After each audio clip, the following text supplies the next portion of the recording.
আমরা যদি একটু বিস্তৃত পরিসরে তাকাই, আমাদের ঘরগুলো কিন্তু নিরাপদ না টাকা রাখার জন্যে, যেভাবে হোক না কেন। হুম। এবং আমরা কেউ ঝুঁকির মধ্যে থাকতে চাই না। অন্যদিকে বাংলাদেশ সরকার কর্তৃক বা বাংলাদেশ ব্যাংক কর্তৃক লাইসেন্স প্রাপ্ত কিছু প্রতিষ্ঠান আছে যারা ইচ্ছা করলে জনগণের আমানত রাখতে পারে, এবং এই জন্যই তারা লাইসেন্স প্রাপ্ত। তো তারা জনগণের আমানত রাখবে, এবং জনগণ যখন জনগণ যখন সেখানে আমানত রাখবে, নিশ্চয়ই তো জনগণ ফ্রি অফ কস্টে রাখতে চায় না। হুম। কারণ এটা যদি সে ব্যাংকে না রাখতো, হয়তো সে বিজনেস করতো বা অন্য কোথাও খাটাতো, তখন সেখান থেকে কিছু রিটার্ন আসতো, তাই না? তো রিটার্ন ছাড়া কেউ তো ব্যাংকে রাখতে চায় না। এটা হচ্ছে একদম সাধারণ একটা, আমি বলবো যে অ্যাজ ইউজুয়াল একটা প্রথা আর কি। জনগণ রিটার্ন চায়।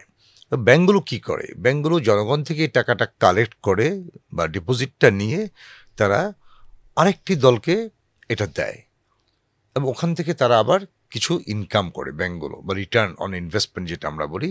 ব্যাংকগুলো যে বিনিয়োগ করছে তার উপর ইনভেস্টমেন্ট। কনভেনশনাল ব্যাংকগুলো কি করে? যারা এক পক্ষ থেকে টাকা নেয় আরেক পক্ষকে টাকা দেয়।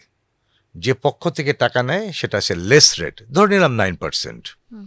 আর যে পক্ষকে দিবে তার থেকে ধরে নিলাম সে 15% নিল। এই যে মাঝখানে গ্যাপ 6%, এর মধ্যে তার ওভারহেড কস্ট আছে, বিভিন্ন ধরনের আনুষঙ্গিক যে ব্যয় আছে, এগুলো নির্বাহ করার পর দেখা গেল যে তার 2% বা 3% তার রয়ে যায়।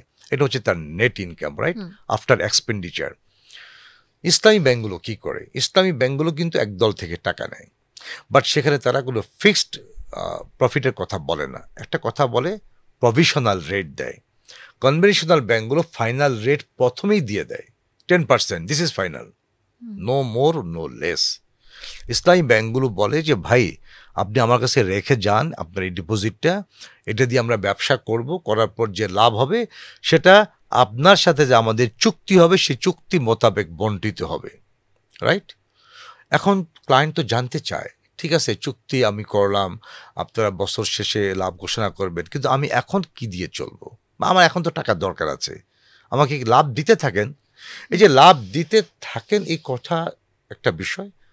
একটা হচ্ছে যে তার যে জীবনযাত্রার ব্যয় নির্বাহ, এই সমস্ত কারণে আমরা পিআর ব্যাংকগুলোর দিকে দেখি যে তারা কি ধরনের রেট ঘোষণা করছে, আর আমার সক্ষমতা কতটুকু, আমি কি বিজনেস করতেছি, মার্কেটে কি চলছে, সবগুলো মিলিয়ে সেখানে তোমার একটা রেট ঘোষণা করা হয়, যে রেটকে বলা হয় সাময়িক, প্রভিশনাল রেট। হুম। ইসলামী ব্যাংকগুলো বৎসর শেষে একটা ফাইনাল রেট ঘোষণা করে। যদি আমরা দেখি আমরা আগে যে সম্ভাব্য যে রেটটা দিলাম প্রভিশনাল রেট, এটা যদি আমার ফাইনাল রেটের চেয়ে কম হয়, তাহলে বাকিটা আমরা দিয়ে দিই। আমি তাকে দিলাম 9, কিন্তু আমি করছি 10, তাহলে সে আরও 1% পাবে। এখন দেখা গেলো ক্লায়েন্টকে আমি দিলাম 9 কিন্তু আমি করলাম 8 ফাইনাল রেট, হুম। তাহলে আমি তার থেকে 1% কি ব্যাক পাবো না? সেক্ষেত্রে ইসলামী ব্যাংকগুলো যেটা করে অধিকাংশ সময়, ঠিক আছে আমার ক্লায়েন্টকে আমি 1% বেশি দিই, সেটা ব্যাক নেব, এটা এহসান করা, যেটা আল্লাহ তালা কোরআনে কারিমে বলছেন, হাল জাজাউল এহসান ইল্লাল এহসান, এহসানের প্রতিদান এহসান ছাড়া আর কিছুই না। সুতরাং ইসলামী ব্যাংকগুলো এই এহসানটা করে তার সম্মানিত যারা ডিপোজিটর, আমানতকারী, তাদের জন্য। তাহলে আমরা সাধারণ মানুষের যে ধারণাটা যে ব্যাংকে টাকা রাখলে এটা সুদের কারবারির সঙ্গে অবদান রাখছে, আমরা তাহলে ইসলামী ব্যাংকের দিকেই বিষয়টা যদি হয়, ডেফিনেটলি, ওখানে লেনদেন করি, তাহলে এই বিষয়টা হচ্ছে না।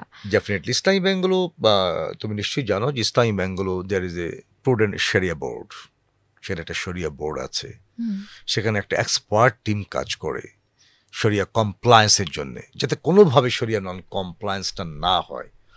এবং শরিয়া স্কলারদের যে মতামত, সেটা কি মতামতটা হচ্ছে যে কোথাও যদি কোনো ইসলামী ব্যাংক থাকে এবং তার যদি কোনো ব্রাঞ্চ থাকে, শাখা থাকুক উপশাখা থাকুক, কোনো মুসলিমের জন্য এটা জায়েজ নয় যে সেখানে ছাড়া অন্য কোথাও অ্যাকাউন্ট খোলা।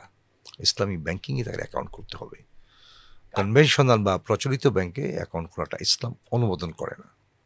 মানে এটা একটা ব্যালেন্স। এখানে আয়ের উৎস কত বেশি টাকা তা নয়, এটা কত ন্যায়সঙ্গত এটাই জরুরি। ডেফিনেটলি তুমি যেটা বলছো এটাই রাইট, যে ইসলাম কি চায়। ইসলাম চায় একটা ভারসাম্যপূর্ণ জীবন ব্যবস্থা। যেমনটি আল্লাহ তাআলা বললেন, কুনতুম খায়রা উম্মাহ উখরিজাত লিন্নাস, তোমরা শ্রেষ্ঠ উম্মত যাদেরকে মানব জাতির কল্যাণের জন্য তৈরি করা হয়েছে। ইসলাম চায় আল ফালাহ, মানে সফলতা, সাকসেস। বাট সাকসেসটা হবে অন দ্য ওয়ে টু আল্লাহ, আল্লাহর পথে। তো আল্লাহর পথে যদি আমরা সফলতা চাই, আল্লাহর উপর ভরসা করতে হবে। এই জন্যই আল্লাহ তাআলা বলছেন মোমেনদের কাজ হচ্ছে কেবলমাত্র তার উপর ভরসা করা। রিস্ক নির্ধারিত, এটা আসবেই। আমি যদি হালাল পথে চাই, হালাল পথে আসবে। আমি যদি মনে করি না হারাম পথে, আল্লাহ আমাকে হারাম পথের ব্যবস্থা করে দিবেন, কিন্তু আমার নিয়তের কারণে বা আমার ইন্টেনশনের কারণে। এই জন্যই একমাত্র ভরসা আল্লাহর উপর, আমাদেরকে আল্লাহর উপরই ভরসা করতে হবে। আর আল্লাহর উপরই ভরসা করা আমাদের নৈতিক দায়িত্ব। ইট ইজ ফরজ, অব্লিগেটরি এবং ম্যান্ডেটরি। মানে এই সুদী অর্থনীতির মধ্যে ইমান টিকিয়ে রাখা সম্ভব যদি আমরা জানি কোনটা লোভ আর কোনটা বরকত। রাইট।